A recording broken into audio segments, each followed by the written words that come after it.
Hello दोस्तों, स्वागत है आप सबके अपने YouTube channel agriculture on top knowledge में। मैं आपका भाई ऋतिक। ठीक है, आज एक नए लेक्चर के साथ आया हूँ। तो साथियों, आज का जो लेक्चर होने वाला है हमारा यूपी बोर्ड के मॉडल पेपर से होने वाला है, 2024-25 का है।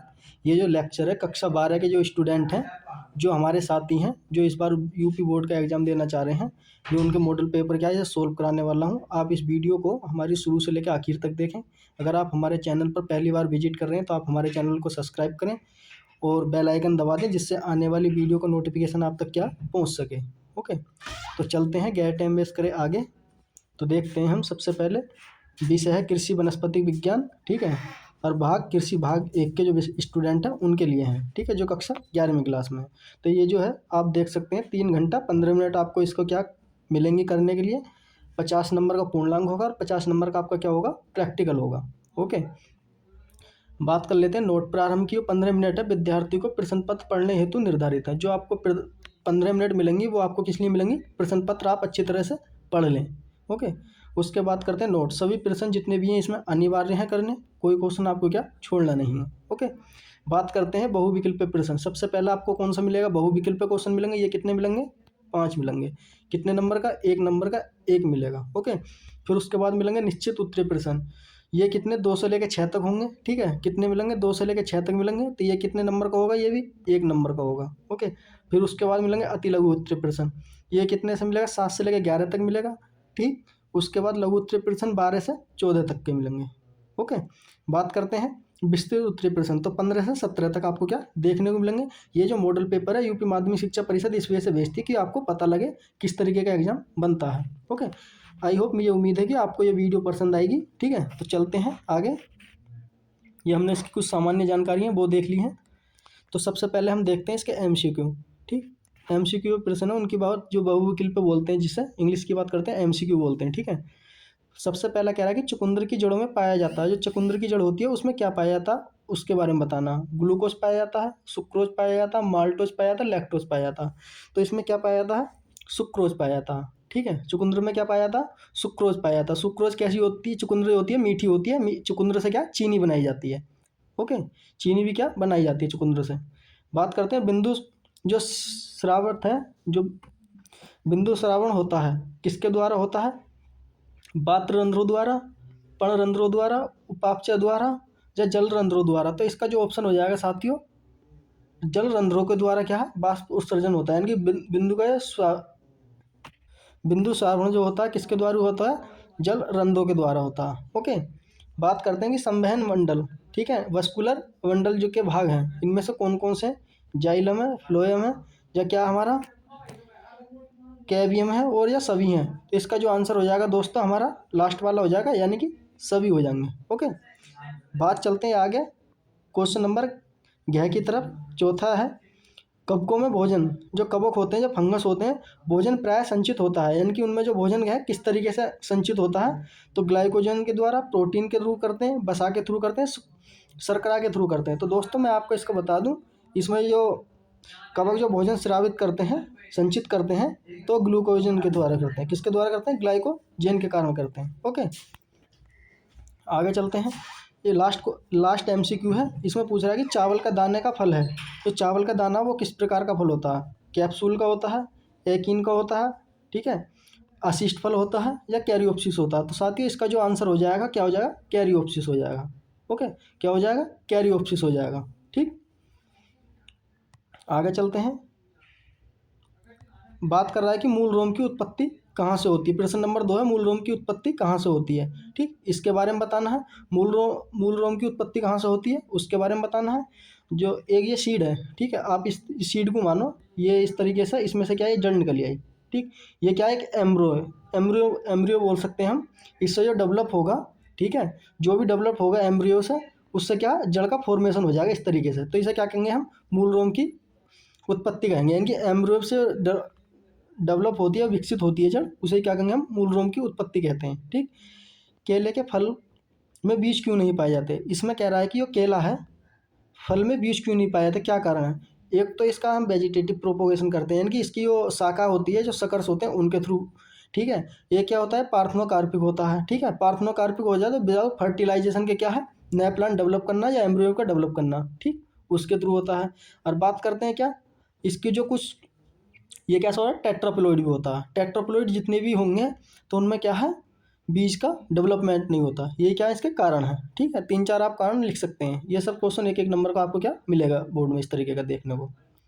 ओके, बात करते हैं अगला, ऊर्जा प्राप्ति के लिए मुख्य क्रिया कौन सी है। ऊर्जा प्राप्ति के लिए कौन सी फोटोसिंथेसिस है। कौन सी है फोटोसिंथेसिस। फोटोसिंथेसिस में क्या होता है एटीपी का निर्माण होता है। क्या होता है एटीपी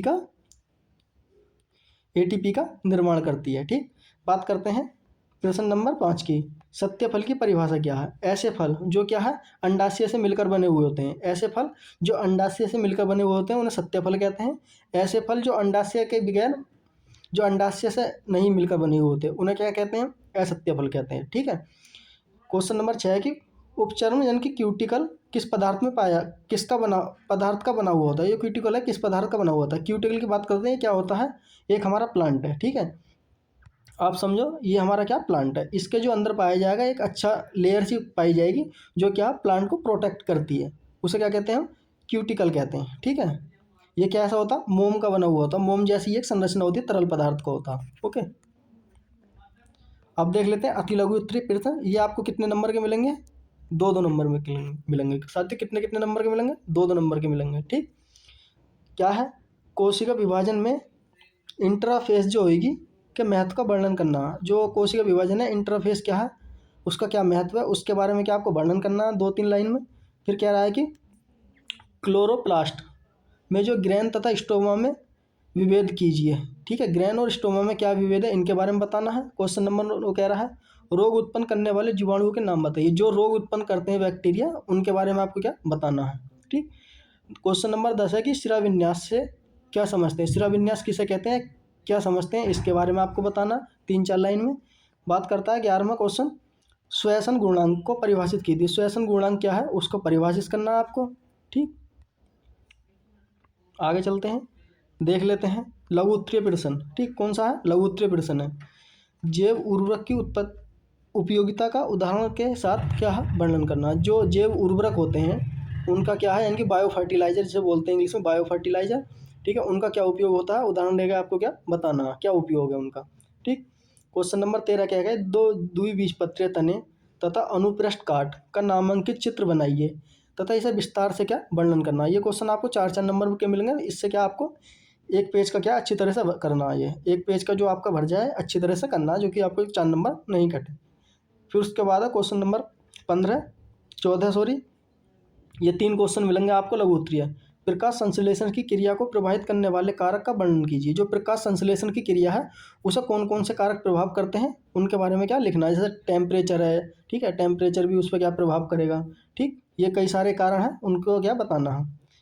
अब जो देख लेते हैं जो विस्तार उत्तरीय प्रश्न आएंगे ये 6 नंबर का आएगा एक। ठीक, देख लेते हैं कि बाष्पोत्सर्जन क्या है। जो बाष्पोत्सर्जन क्या है इसमें स्टोमेटा द्वारा होने वाला बाष्पोत्सर्जन क्रिया विधि का वर्णन कीजिए तथा बाष्पोत्सर्जन के महत्व का संक्षेप में उल्लेखन कीजिए। ठीक, ये है। अगर आप ये क्वेश्चन नहीं करते हैं तो आप अथवा में है तो ये किसी की 3 पर क्या टिप्पणी करनी है। जीव द्रव्य कुंचन किसे कहते हैं। खाद्य पदार्थों का स्थानांतरण कैसे होता है। हील अभिक्रिया किसे कहते हैं। ठीक, जब माइटोकॉन्ड्रिया का सचित्र बनाकर वर्णन कीजिए। माइटोकॉन्ड्रिया क्या है इसका सचित्र बनाकर क्या आपको थोड़ा सा वर्णन करना बताना जो उसके पार्ट है उनके बारे में। ठीक, आगे चलते हैं क्वेश्चन नंबर 16 देख लेते हैं कुकुरबिटेसी कुल की मुख्य लक्षणों का वर्णन कीजिए। जो कुकुरबिटेसी लक्षण हैं उनके बारे में बताना है तथा इसके पुष्प सूत्र और पुष्प आरेख भी बनाइए। जो इसका पुष्प सूत्र है वो बनाना और पुष्प आरेख भी बनाना। ठीक, अगर आप ये आपको हार्ड लगता है तो आप कौन सा कर सकते हैं कोशिका श्वसन की को प्रभावित करने वाले बाह्य तथा आंतरिक कारकों का वर्णन कीजिए। जो कोशिका श्वसन होगा उसे कौन कौन से कारक क्या है प्रभावित करेंगे बाह्य हैं और अंत्य दोनों का बताना है। ठीक है, क्वेश्चन नंबर 17 देख लेते हैं द्विनिषेचन क्रिया से आप क्या समझते हैं। ठीक है, द्विनिषेचन क्रिया किसे कहते हैं वो डेफिनेशन बतानी है 1 लाइन की 2 लाइन की जो भी है। चित्र की सहायता से क्रिया विधि का वर्णन करना। फिर उसका क्या आपको चित्र बनाना और उसका वर्णन करना द्विनिषेचन क्या है। ठीक है, बात कर लेते हैं नाइट्रोजन स्थिरीकरण से क्या समझते हैं। ठीक है, नाइट्रोजन जो है स्थिरीकरण कैसे होता है इन्वायरमेंट के थ्रू या एटमॉस्फेयर के कंडीशन के थ्रू किस तरीके से होता है। इसके मुख्य चरणों का क्या आपको वर्णन करना है। इसके कौन कौन से चरण हैं उनका क्या वर्णन करना है। ओके, आगे चलते हैं। तो थैंक यू दोस्तों, आज के लिए हम इतना ही रखते हैं। अगर आप साथियों अगली बार अगली बार आप कक्षा 11 में हैं, अगर आप भी गवर्नमेंट यूनिवर्सिटी से पढ़ना चाहते हैं तो साथ ही ऐसे यूपी कैटेट एग्ज़ाम, आईसीआर जो एग्ज़ाम है ये ऑल इंडिया लेवल का होता है। जो यूपी कैटेट है अपने यूपी स्टेट लेवल का होता है, ठीक है। ये जो इंट्रेंस एग्ज़ाम होते हैं, अगर आपका सपना है गवर्नमेंट यूनिवर्सिटी में पढ़ने का तो आप हमारे चैनल को साथ ही सब्सक्राइब कर लें, ठीक है। और आपको ज़्यादा अच्छी वीडियो लगी हुई है तो आप हमारी वीडियो कमेंट करके बताएं आपको कैसी लगी। तो दोस्तों, मैं इसी प्रकार के आपकी क्लास से संबंधित, यूपी बोर्ड से संबंधित कक्षा 11 की रोज़ क्या डेली बेस क्लास लाता हूँ, इसलिए आप हमारे चैनल को सब्सक्राइब करें और एक बार हमारी प्लेलिस्ट जाकर जरूर विजिट करें कि मैंने किस तरह की क्लास करा रखी हैं, ठीक है। तो दोस्तों, मिलते हैं इसी प्रकार की अगली क्लास में, तब तक के लिए हमें इजाज़त दें। धन्यवाद। मस्त रहें, स्वस्थ रहें।